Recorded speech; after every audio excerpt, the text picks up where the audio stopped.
把玩的是快乐，分享的是心情。大家好，欢迎收看涛哥测评。今天和你们分享的这款玩具是来自于 Blitzway 出品的 DX 豪华版铁臂阿童木。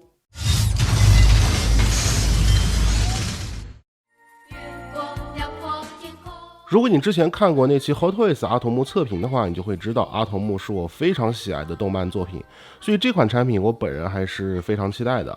那我这次买的是豪华版，收到货后呢，被外面牛皮纸箱的尺寸给震惊到了，这个实在是太大了，我的小摄影棚肯定是容纳不下的，无奈之下只能在院子里开箱了。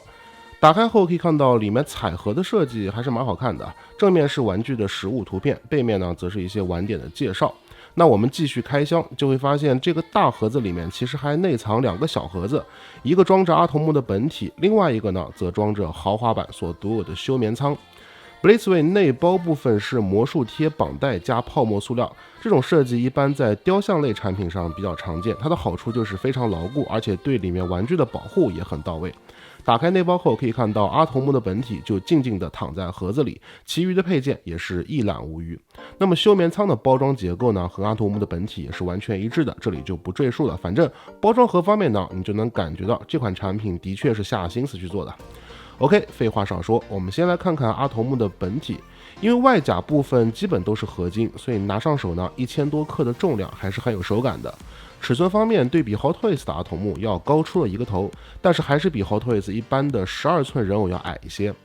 Blitzway 这款阿童木还原的并不是03动画或09电影版，而是原汁原味的老动画造型，所以阿童木的老粉丝应该还是很喜欢的。整体来看，外观上最大的槽点莫过于身体侧面非常明显的结合缝。当然会设计成这样，主要是因为这款产品最大的卖点在里面而不在外面。考虑到外甲是可拆卸结构，所以结合缝什么的肯定是避免不了的啦。本品是全涂装的，肉色皮肤仔细看的话还会有一些珠光的效果。考虑到阿童木分色比较简单，所以不存在任何溢漆的问题。双眼是做成了向左斜视的样子，采用这种设计是因为阿童木标志性的发型决定了这款产品最佳的观看角度就是斜45度，然后身体的左侧对着你摆。毕竟如果我们换个角度的话，你可能一时间还认不出这是谁。在全部外甲未拆除状态下，细节最丰富的地方莫过于脚底了。这里有火箭喷射口的结构刻画，而且呢，这里也是和地台相连接的凹槽。没错，这款产品呢是附属了一个专用地台的，造型比较简单，但是你能很明显的在上面看到一些复古的机械细节设计。通过底座的卡位就可以简单的把阿童木的主体固定在地台上了。不过这个地台呢，说实话真的没啥好讲的，因为它就是个空壳子，也没有内置发光机构什么的，而且正面呢也没有角色专属名牌，所以展示性上个人觉得略微有点欠缺。阿童木的本体一共就3个可动关节，其中2个还是因为涉及到替换手，所以手腕部分会有平转的可动，剩下一个就是脖子部分，这里有2段式的齿轮关节，可以微微的抬起一点点，幅度不大，而且不能左右平转，并且抬到最大幅度的时候，脖子处会有穿帮现象，所以这个设计其实并不是为了什么可动性啊，我猜测它的存在是让你在拆卸面部零件的时候避免和胸甲发生干涉。那么拆掉面部零件后，可以发现头部内侧的机械细节还是非常丰富的，这个我们一会儿再来看，还是把注意力呢集中在这个拆下来的面部零件上吧。这个零件是由2部分组成的，黑色头发为合金，而面部则是硬胶材质。在内侧可以看到有2个黑色的连接件，把它们取下来之后呢，就可以分离头发和面部了。这里操作的时候要注意，黑色头发零件呢要从面部零件的内部拆除，不能从外面强拆，不然呢会对硬胶材质的面部零件造成损伤。然后在配件里还有2个面部替换件，一个是闭眼的脸，还有一个是闭眼状态下一半的脸。替换的时候呢，还是要注意黑色头发零件呢，依然要从面部零件的内部卡进去。安装的时候呢，要活用这个面部硬胶件的韧性。其实就这么装也挺牢固的，不过为了保险起见，还是要把2个小的固定零件给它装上去。那么这样呢，阿童木的闭目造型脸就替换完成了。接下来我们也不卖关子了，赶快来看看这款阿童木最大的亮点——内部的机械结构吧。首先，这款阿童木正面全身的装甲都可拆卸，拆的时候呢，沿着侧面的结合缝物理扣动即可。这些零件呢是通过内部的卡扣与本体连接的。不过你们都知道啊，凡事第一次都会比较紧，所以说呢，也可以使用随和附属的小工具来辅助拆卸。但我这种老司机嘛，就不需要了。不过拆除的时候呢，也必须严格按照说明书规定的顺序来进行，不然很容易发生零件干涉和互相磨损的情况。那么在一番操作后呢，全身的正面装甲都被取下来了。那么接下来呢，我们要给本品换上替换的拳头，和普通状态最大的区别呢，就是它的这个手背处是有机械内构的。OK， 那么这样阿童木的完整机械内构就出现在我们眼前了。可以说这个细节表现还是非常震撼的。虽然是比较复古的那种机械造型，但是细节刻画与分色涂装都是一丝不苟的。而且在大脑部分、小臂这里，还有大腿的管线细节，都能看出结构方面采用了大量零件的堆叠。这样的设计让内构的立体感表现相当到位，如此优秀的内构细节，在某些一线大厂的产品身上你都未必见得到，个人非常的满意。虽然本品内构上也会不可避免的出现一些固定用的黑色螺丝钉，但毕竟是机器人的机械内构，所以这部分个人觉得违和感并不是很强。同时在双眼和左侧心脏位置都采用了透明零件，没错，这款产品是具备发光机构的。电池出厂的时候就被安置在了胸口右侧的电池仓里面，只需要按动一下左边的这个心脏按钮，双眼、心脏和小腿部分呢就会亮起明亮的灯光了。而且除了双眼之外呢，胸口以及小腿的灯光都做了呼吸灯的效果，这种光效表现有一种阿童木活过来的感觉，可谓是相当精彩啊。不过呢，我手上这款也曾经出现过头灯不亮的毛病，好在后来返厂修复了。那么说到这里，我们就来展示一下这款产品的半解剖造型吧。首先需要把面部换成只有右脸的那个零件，然后将右边的装甲零件还有普通状态的造型手零件悉数装上。最后呢，在身体部分需要换上半边状态的这个替换的裤衩和胸部的外甲。 OK， 那么到这里呢，阿童木半解剖的样子就算是完整的呈现在我们面前了。说实话，比起完全内构外露的造型来说，我更喜欢这个半解剖的状态，可能就是应对了那句老话，最诱人的往往不是赤条条的站在你面前，而是犹抱琵琶半遮面引发的无限遐想，对吧？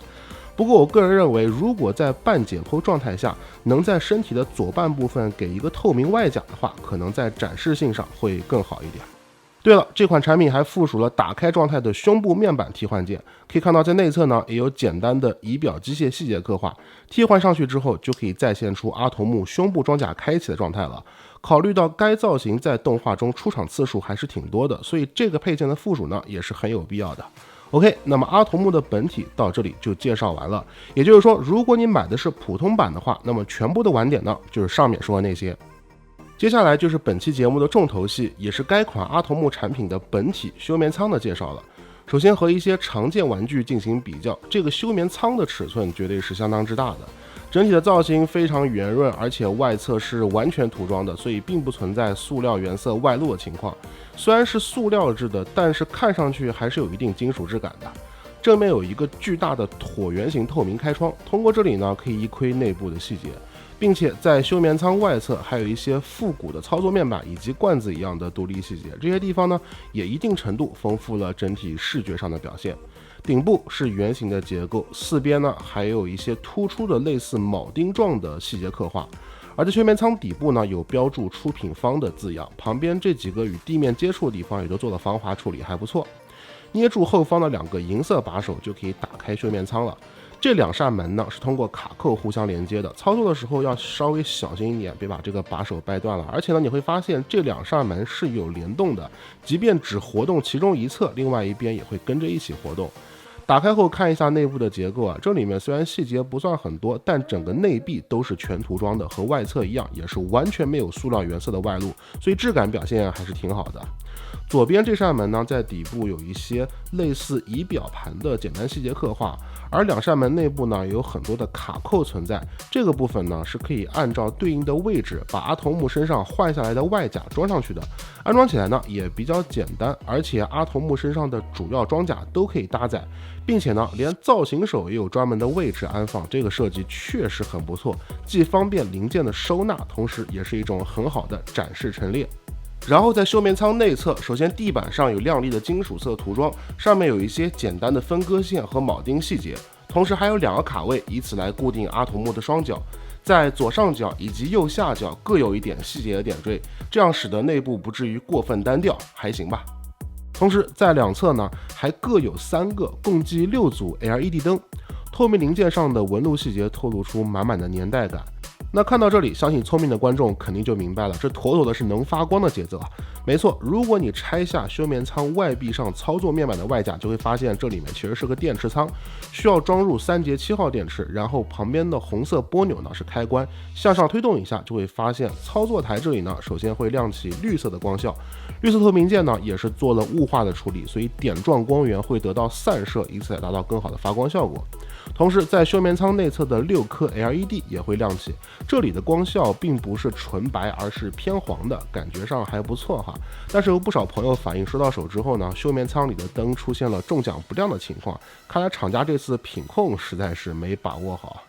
那么看到这里，又会有一些细心的小伙伴发问了，刚才还有些外架没能装到休眠舱内部，这该怎么办呢？没关系，实际上休眠舱底部呢可以看到还有2个银色的把手，那这里呢也是可以拉开的，你可以将打开状态的胸部装甲零件，包括替换的面部零件，通过对应的位置给它放进去。说实话，这个收纳盒的设计真心赞啊，因为这样来看，除了单体状态的地台，本品的全部配件都能放在休眠舱里面，平时无论是收纳还是把玩都非常的方便。